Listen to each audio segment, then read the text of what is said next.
प्रिय विद्यार्थियों, हिंदी साहित्य बीए प्रथम वर्ष प्रथम प्रश्न पत्र के अंतर्गत हम जयशंकर प्रसाद को पढ़ रहे हैं। पिछले वीडियो में हमने इनके व्यक्तित्व के बारे में जाना था और इस वीडियो में हम उनकी काव्य कृतियों के बारे में जानेंगे। आपकी कक्षा में भी यानी आपके पाठ्यक्रम में भी इनकी कुछ कविताएं रखी गई है, तो हम सबसे पहले इनकी काव्य कृतियों के बारे में जानेंगे। और वैसे भी जयशंकर प्रसाद मूल रूप से कवि ही है, क्योंकि इनके गद्य साहित्य में भी कविता का लालित्य दिखाई देता है। चाहे इनके नाटकों को ले लीजिए, इनकी कहानी को ले लीजिए, इनके उपन्यासों को ले लीजिए, उनमें सभी में काव्य की सी गरिमा पाई जाती है।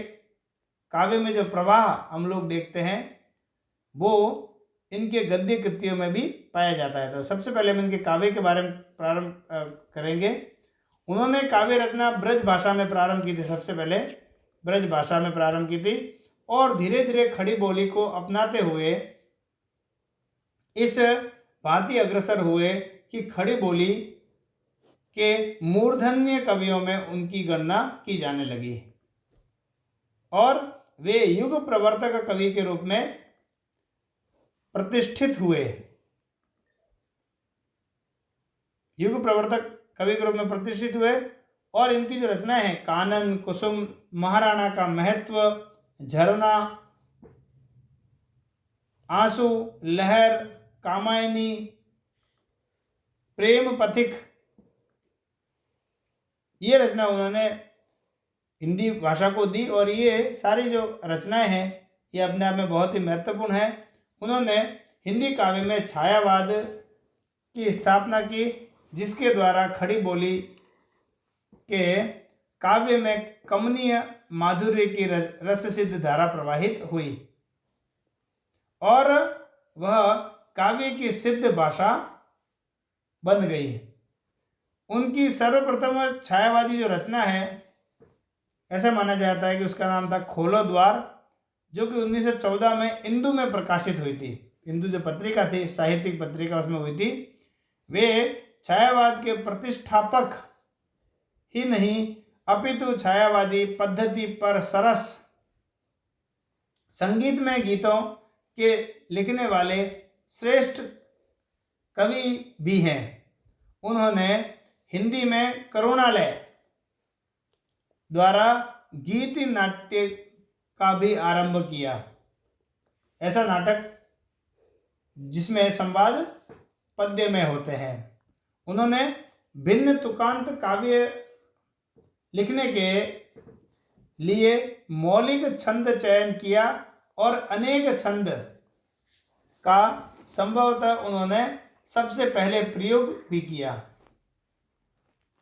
उन्होंने नाटकीय ढंग पर काव्य कथा शैली का मनोवैज्ञानिक पथ पर विकास किया, साथ ही कहानी कला की नई टेक्निक का संयोग काव्य कथा से कराया। प्रगीतों की और विशेष प्रगीत यानी जो ऐसे गीत होते हैं जो हिंदी में खड़ी बोली में विकसित हुए, उन प्रगीतों की ओर विशेष रूप से उन्होंने गद्य साहित्य को संपुष्ट किया और नीरस इतिवृत्तात्मक, जो कि द्विवेदी युग की विशेषता थी, इतिवृत्तात्मक काव्य पद्धति को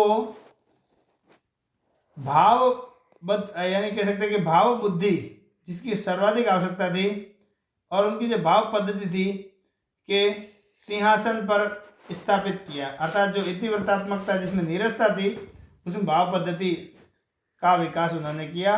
काव्य क्षेत्र में प्रसाद की कीर्ति का मूलाधार कामायनी है, जो कि उनकी रचना थी और ये महाकाव्य था। खड़ी बोली की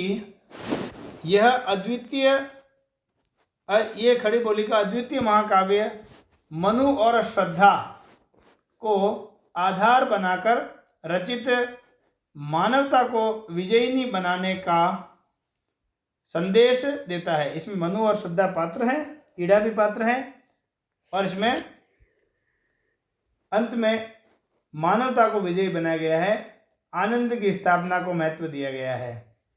यह रूपक कथा काव्य भी है जिसमें मन, श्रद्धा और ईड़ा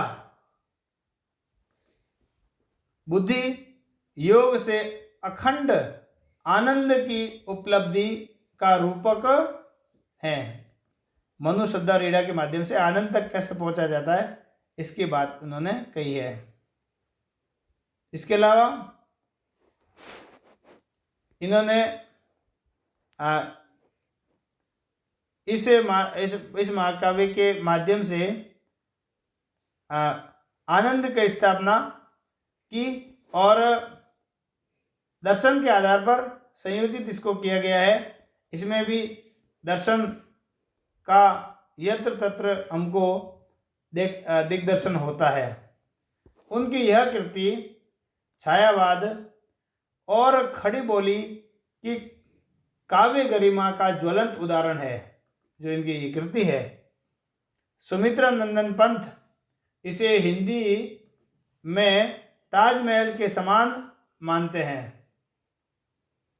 और हम तो ये मानते हैं कि ताजमहल से कहीं अधिक इसका महत्व है, क्योंकि ये एक ऐसा काव्य है जिसमें कम पात्र होते हुए भी एक ऐसा दर्शन प्रस्तुत किया गया है जो हमारे जीवन में जरूरी है। शिल्प विधि, इसकी जो शिल्प विधि है, इसके अलावा भाषा सौष्ठव एवं भाषा भावाभिव्यक्ति की दृष्टि से इसकी तुलना खड़ी बोली के किसी भी काव्य से नहीं की जा सकती है। अब हम अगले वीडियो में इनकी और जो गद्य कृतियाँ उसके बारे में बात करेंगे। आप सभी का बहुत बहुत धन्यवाद।